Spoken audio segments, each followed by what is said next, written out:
হে everyone, welcome back. তো দেখো, আজকে আমি নিয়ে চলে এসেছি বিরিয়ানির রেসিপি। তোমাদের বলেছিলাম ফুল ভিডিওর লিঙ্ক পেতে আমার চ্যানেল সাবস্ক্রাইব করো। তো দেখো, ফুল ভিডিও নিয়ে চলে এসেছি। আজকে নিয়ে চলে এসেছি বিরিয়ানি। হ্যাঁ, দম বিরিয়ানি, কলকাতা স্টাইল দম বিরিয়ানি ভীষণ ফেভারিট আমার। শুধু আমার নয়, আমি জানি তোমাদেরও অনেক অনেক ফেভারিট।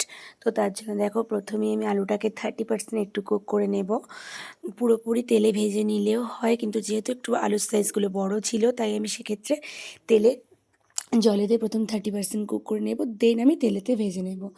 তো তারপর দেখো, আলুটা কুক করতে বসিয়ে দিয়ে আমি এদিকে 1.5 কিলো চাল নিয়েছি। অর্ধেক অর্ধেক করে আমি ভিজিয়ে দেবো। প্রথমটা অর্ধেক ভিজিয়ে দেবো, দেন ওটা অর্ধেক হয়ে গেলে তার 15 মিনিট বাদে আবার আমি অর্ধেক চালটাকে ভিজিয়ে দেবো। এদিকে দেখো, আলুটা খুলে দেখে নিচ্ছি আলুটা কুক হয়েছে কিনা। মোটামুটি কুক হয়ে গেছে।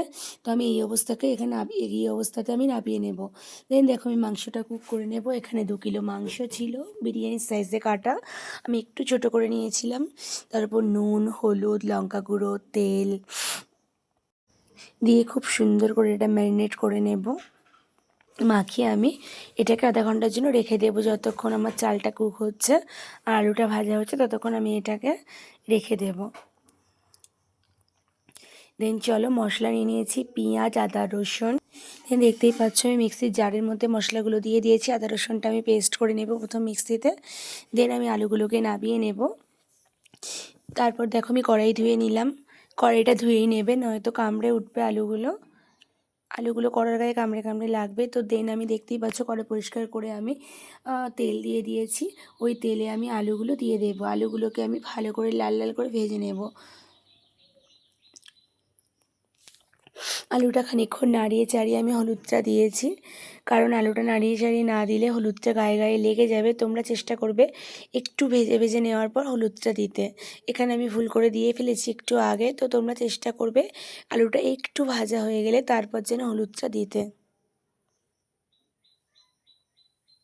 তো দেখতেই পাচ্ছ, আলুটা খুব সুন্দর লাল লাল করে ভেজে নিয়েছি। যেহেতু সেদ্ধ ছিল, বেশিক্ষণ আমি নাড়াতে চাড়াতে পারবো না, তো একটু লাল লাল করে রেখে রেখে আমি ভেজে নেব।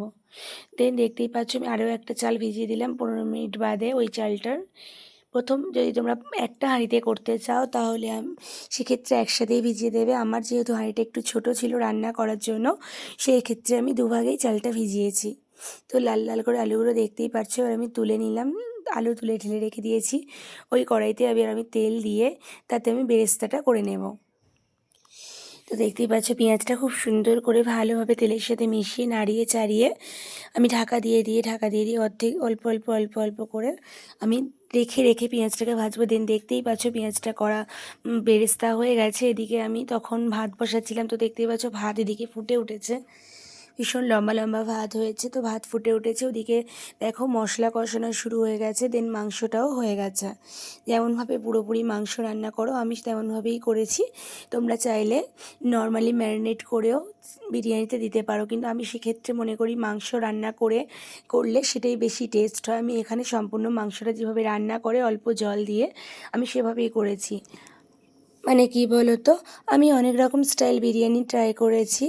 যে মানে দাদা বৌদির স্টাইল যেটা হয় না, যে পেঁয়াজের রস, পেঁয়াজের মধ্যে পেঁয়াজ দিয়ে তারপর তার মধ্যেই মাংস দিয়ে একসাথে কষে রস রস অবস্থায় মাংসটা ঢেলে দিয়ে তার উপর চাল, ওই স্টাইলেও আমি ট্রাই করেছি। আমি প্রচুর রকম বিরিয়ানি স্টাইল ট্রাই করেছি, কিন্তু আমার মনে হয় এটাই পারফেক্ট। খেতে ভীষণ টেস্টি এবং ভীষণ সুন্দর হয়।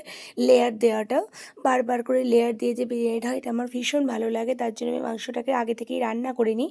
অনেকে কাঁচা মাংসটা দম করা অবস্থাতে দিয়ে দেয়। তো ম্যারিনেট করা অবস্থাতে কাঁচা মাংসটা দিয়ে দেয়, তারপর ভাত দেয় ওপরে। এই পাটে পাটে ভাত দিতে থাকে, কিন্তু আমি সেক্ষেত্রে এটা করিনি। আমি মাংসটা যেমনভাবে রান্না করে আমি সেভাবে রান্না করেছি। শুকনো মাংসটাই দেবো, কোনো রকম গ্রেভি দেবো না। অল্প অল্প করে এখানে দেখতেই পাচ্ছ কেশর, দুধ, মিঠা আতর, ফ্লেভার সবটা আমি দুধের মধ্যে দিয়ে দিয়েছিলাম।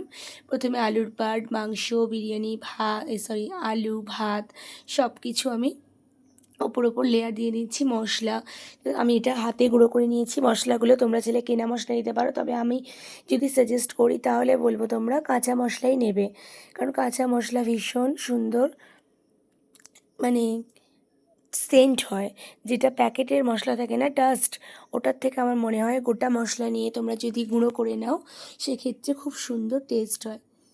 তো এখানে দেখো বিরিয়ানি হাঁড়িটা প্রায় তৈরি হয়ে এসেছে।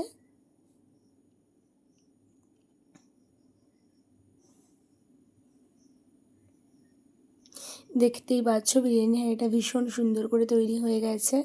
দেন এটা ঢাকনা দিয়ে আমি এটা দমে বসিয়ে দেব। আমি এটা উনানে দম দিয়েছি, যেহেতু অনেকটা বড় হাঁড়ি তাই এটা আমি উনানে একটা পাত্রের ওপর জল বসিয়ে তাতে দম দিয়েছি। সরাসরি তোমরা উনানে কেউই বসাতে যাবে না, হয় নিচে একটা তাওয়া কিংবা নিচে একটা জল কিছু রাখবে। তো দেখতেই পাচ্ছ আমাদের বিরিয়ানিটা ভীষণ সুন্দর করে কুক হয়ে গেছে। দেন চলো আমাদের খাওয়ার পালা।